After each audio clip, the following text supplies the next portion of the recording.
feel like someone put something upon my house or me or something. Like, I just don't feel right. I don't do this. I love my kids. This is 32-year-old Tiffany Lucas. Just 2 hours ago, police found her unconscious on the street, while her 2 sons lay shot and barely alive inside her home. Get on that chest. I didn't do that. Fired at least 3 that I can see, but 4. Yeah, it looks like both of them had Several. One had a double tap. Investigators initially assumed it was a home invasion, but things took a dark turn as strange reports from neighbors began to surface, along with a past husband's unsolved murder and a dangerously paranoid mother at the center of the tragedy. What are you doing? I want it. I know I want it. It was around 11 a.m. on Wednesday when Shepherdsville Dispatch received a call from a distressed neighbor. County 911, where's your emergency? My neighbor just came up to my door and just passed out, and I can't get her to wake up. She just started screaming that her kids are dying. 502-689. She is coming in and out of consciousness. She's laying in my driveway right now. I'm with her. And who was that was screaming? Her. Okay, what's your name? My husband is going in there. My name is Sarah. Bullitt County 911, Dispatcher Coots, what is the address of your emergency? Hello? My wife's on the phone. The kid, I just went there at our neighbor's house. The kid, he's on the bed. He's all bloody. There's a kid on the bed all bloody? Yeah, in the neighbor's house. She told us that he's okay. He's breathing. So he's okay. He's good. So, 233. Yes. It's okay, buddy. You okay? I don't know. He's pretty sick. There's blood all over the bed. There's a gun. Okay. There's 2 of them. They're both here. They're breathing. Okay. There's 2 children? Yes, ma'am. You all right, buddy? Is he awake? He's not responsive. He's breathing now. With the situation sounding chaotic and extremely dire, police and EMS units were immediately dispatched to the area, not realizing the horrific scene awaiting them inside the house.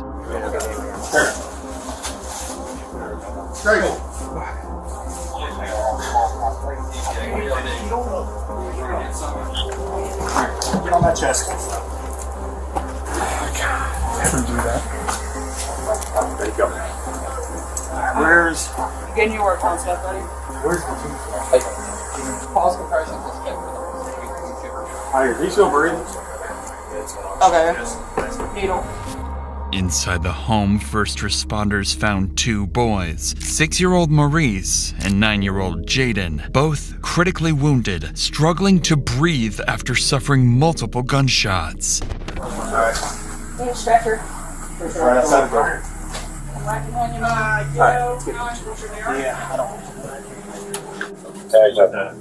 Did we see a... No firearm has been seen yet. I mean, don't... Just... there's a dog right here. It's interesting. He's been there the whole time.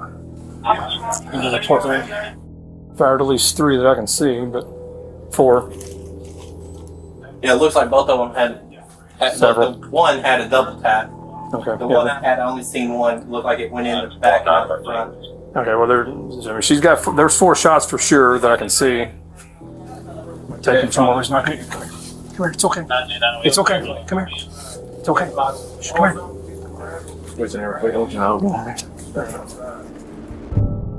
The bedroom was in complete disarray, with trash and clothing scattered everywhere. On the blood-stained sheets, police found 4 shell casings, indicating the children were likely shot while sleeping.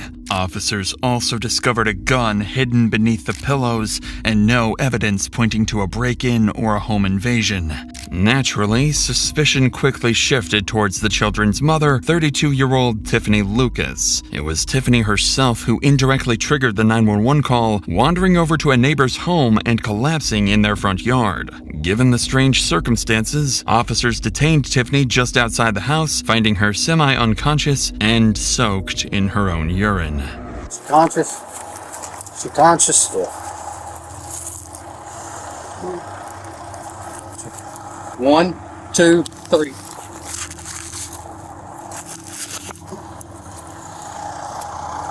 Have you taken anything? Have you been drinking? Then why can't you stand up? I don't feel like it. You just don't feel like it, huh? I said I don't feel right. Don't feel right? Okay. Pretty quickly, the officer noticed something unsettling about Tiffany's demeanor. She appeared agitated yet strangely detached, an unusual reaction from a mother whose children were nearly just killed minutes earlier. As Tiffany was placed into the back of a police cruiser, detectives arrived and began questioning neighbors, searching for anything that might explain what happened. That's when a man stepped forward, claiming he spoke with Tiffany the night before and noticed something very strange the detectives needed to hear. So yesterday, me and Mickey, was about 3:15, 3 o'clock-ish. I can't tell you exactly. And I'm sitting in the garage just hanging out. I have the TV and I see the shadow because my truck, I park it usually on the right side of the driveway. And I'm like, well, who's that? But I couldn't see because he was in the way. And she came from the side of my truck. She's like, hello. And I'm like, hey, I'm literally like, hey, what's going on? She's like, can I borrow your phone? My phone's not working. And I said, absolutely. And she said, I just need my neighbors. And she's like, well, I need to use your phone. I said, okay. I can tell you the number. She called 2 numbers from my phone. None of the numbers seemed like answered, but she then handed me my phone back. So then she said, thank you. Turned around, started walking away, and I'm like, she stopped right at the end of my driveway and looked up. Literally, looked up in the sky and maybe thought what I said. I don't know. And then just went, sat in her yard. And me and Mickey looked at each other. I said, Mickey, get Dee Dee to go over there and talk to her. I kind of let the lady, try to see if the ladies could handle that situation, being female. So she seemed okay, but I thought something was off. I felt like something was clearly off. The neighbors' observations pointed detectives towards 2 possibilities. Either Tiffany had suffered a psychotic episode and attacked her children, or someone connected to the unknown number she called had influenced her into committing it. The latter possibility would soon reveal itself as a twisted version of the truth. But for now, it was becoming clear that Tiffany was involved in the shooting and something had pushed her to do it. Shortly after arriving at the police station, Tiffany was scanned with a metal detector, and it was then that the neighbors' concerns began to manifest in Tiffany's behavior. Earrings? I shot myself. Huh? I shot myself in the head. You what? I shot myself in my ear. You shot yourself in the ear? Which ear?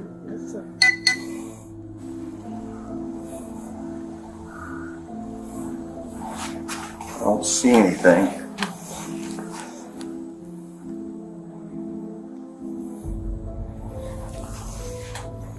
There's nothing there. Okay. Following Tiffany's unexpected statement, medics examined her but found no injuries. Certainly not a gunshot wound. At this point, detectives had no doubt Tiffany was the shooter. The lack of forced entry, neighbors describing her strange and erratic behavior, and, most telling, her implied confession, claiming she'd tried to shoot herself with the very same weapon. All investigators needed now was a clear confession, a motive, and whether anyone else played a role. So before beginning the interview, detectives looked deeper into Tiffany's background and discovered interesting details. Tiffany was a business owner in 2016, only to go bankrupt a year later. She also lost custody of her children in 2018 due to drug use. But most troubling of all, her husband was the victim of a homicide in 2019, and the killer was never caught. With this information in mind, the officer prepared Tiffany for an interview. However, extracting an admission from her would soon become the least of their concerns. But before we continue, sometimes the most devastating injuries are the ones you can't see. That's what happened in 2018, when Chad Festa was rear-ended at a red light in Sanford, Florida. Despite suffering severe spinal injuries, his insurance company offered just $100,000 and even hired investigators to film him coaching his kids' baseball football teams. That's when he turned to the sponsor of today's video, Morgan & Morgan. Their attorney fought through 2 trials and secured a $6.1 million verdict for Chad. Just like Chad, if you're seriously hurt because of someone else's negligence, you deserve to be paid. But getting fair compensation isn't easy. That's why Morgan & Morgan exists. They don't settle for lowball offers. They fight for the maximum compensation you deserve if you end up working with them. And crucially, unless they win your case, the fee is absolutely free. There are no upfront costs or hidden charges. You pay nothing if they don't win for you. They won $12 million for a car crash victim in Florida and $26 million in Philadelphia. Wondering if you have a case? It takes only a few minutes to find out. You can start your claim now with Morgan & Morgan by visiting www.forthepeople.com/insanitybodycam found in the description or by scanning the QR code on screen. With that said, let's get back to the investigation. Take a deep breath. Take a deep breath. Take a deep breath. Come on up. Sit up, sit up, sit up, sit up, sit up. You alright? Sit up, sit up, sit up. What's going on? Just sit up, sit still. Take a deep breath. Just take a deep breath for me in your nose and out your mouth. You good? Alright, take a deep breath. I don't want you to fall over again. Just stop. Stop. Move your fingers. That's me. I'm watching you on camera. Move your fingers. You're watching Several me? times. Yeah. Move my fingers how? Every time, go. You keep moving them. Stop. You mean changing my hand positions and Yeah. stuff? That's just me. No, you're doing it. Boo, boo, boo, boo, boo, boo, boo, boo, boo. Don't do that. No. Yeah. Yeah, you are. I'm watching. So what is that doing for you? It's not right. Stop. What's not right? You. How's it not right? Look at the camera. It's on camera. I know there's a camera. I'm wearing a camera. Okay. Okay. See?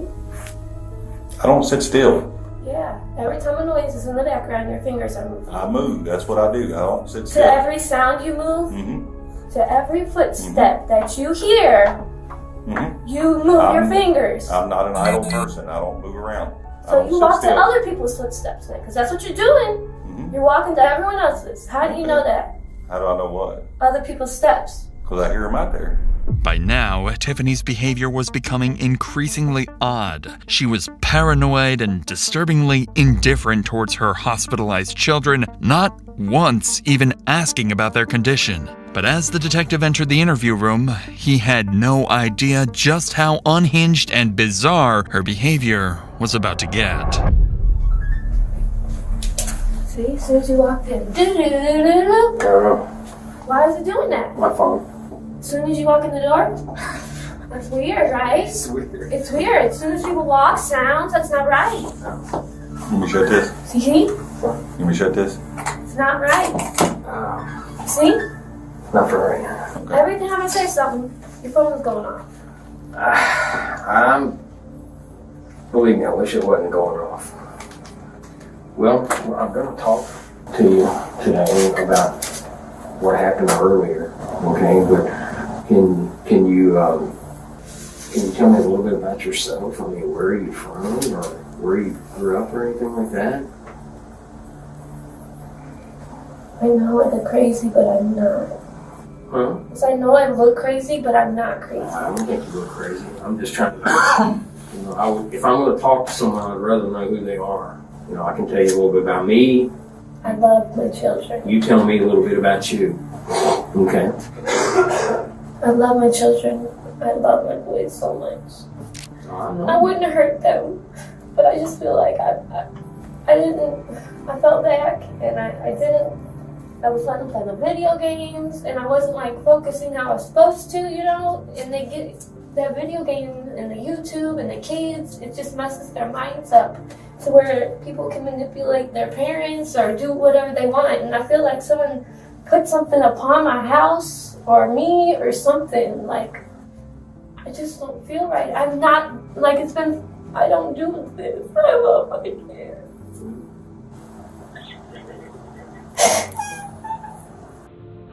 Earlier you said something about PlayStation games or something? Yeah. What about it? I just feel like those games manipulate the children, you know, the YouTube, and just, haven't you ever heard anything like that before? I mean, yeah. Like, I really feel like it is manipulating for the children, and they get into the children's homes and, you know, break the families up. That's what I feel. I mean, you could be right.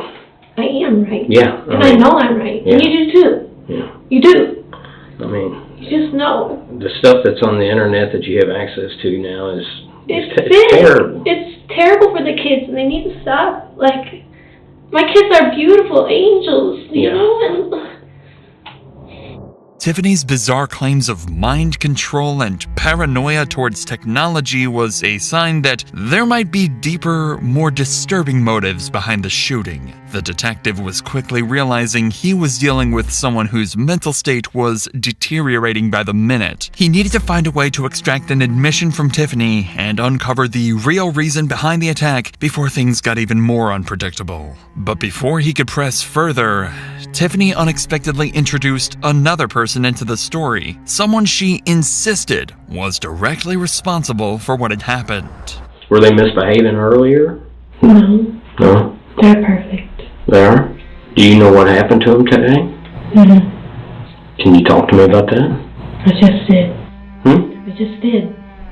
Well, you said something about the PlayStation and YouTube and all that, which makes sense and I understand. I feel like someone tried to manipulate me through my phone, you know, manipulate me through my house, doing stuff to me. What are they doing to you? Manipulating my mind.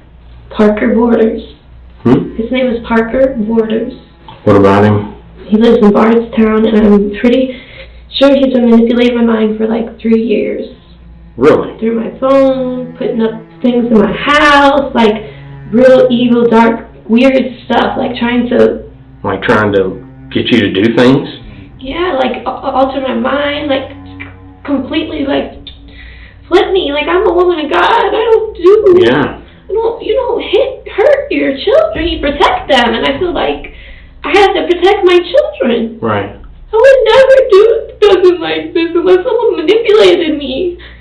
So do you think Parker actually manipulated you into hurting your kids? Think so? Yeah. Mm-hmm. Tiffany's claims about Parker Borders immediately raised red flags for the detective. Extreme psychological manipulation isn't unheard of. Individuals have indeed been driven into horrific acts through isolation and emotional pressure. But whether Tiffany was truly a victim, an expert manipulator, or highly delusional remains to be seen. When pressed for more details, Tiffany began revealing disturbingly specific information about Parker Borders. Who is this Parker guy to you? Just a friend, or? Like a sugar daddy type thing. I feel like it was portrayed out of revenge or something like that. Right. Before, I had a friend who was with him, and she mysteriously passed away in a car wreck. And then now, in my house, you'll see there's like things like my car is gonna get blown up, all these weird little, like how stuff is all set up funny, you know, in my house like that. So I just feel uncomfortable. I don't know. I feel like it's him. It's not me. It's not me. I'm right with God, so I know it's not me. It's not in my mind. Yeah. It's not me. Did he provide you with a firearm, with a gun? Yes, it was his. So that gun that was, I guess, in the house, in the bedroom or whatever, that's his gun? Yes. Why did he give it to you? I don't know. How long ago did he give it to you? You remember? Like years, months, days, what? I don't know. Don't remember? Been a while. Been a while? What do you remember him telling you in your mind to do, or persuading you to do? It's happened once before. Like, I got like a weird feeling, like it just felt weird. And then here recently it just felt weird. I'm a good mom. Like, I'm a really good woman. I'm a good mother, you know? Mm-hmm. I have veneers and everything. I'm sorry? I said I have veneers and everything. I don't look like this. Okay. Although the detective already knew that Tiffany was most certainly the one who pulled the trigger, her vivid claims that Parker Borders had supplied her with the gun and orchestrated the shooting couldn't be dismissed. With this in mind, the detective adjusted his approach, deciding to take her story at face value. If Tiffany truly was manipulated, she should have no problem admitting, at the very least, that she fired the gun. However, Tiffany had other thoughts in her mind. Do you remember hurting your sons today? I'm not saying it's you. It's not me. It's not you. It's like not. I know it's not me. I would never hurt my children. Right. He's influencing you. Manipulating. Manipulating is the best word. Through the phones. Wi-Fi, all of that. Now, once he manipulated you and pushed you into doing this, do you remember firing a weapon at them today? I mean, you remember that, right? No? I mean, you're being manipulated, as you said. I understand that. But physically, you're the one who pulled the trigger, even though that's not you. And somebody else is pushing you to do that or manipulating you to do that. You pulled the trigger on the weapon. Is that correct? It's not correct? How did your sons get shot then, huh? I just don't know. You don't know? I have no words. I don't have anything else to say. But do you think it was an accident today, or did you mean to shoot him? Because if you think about it,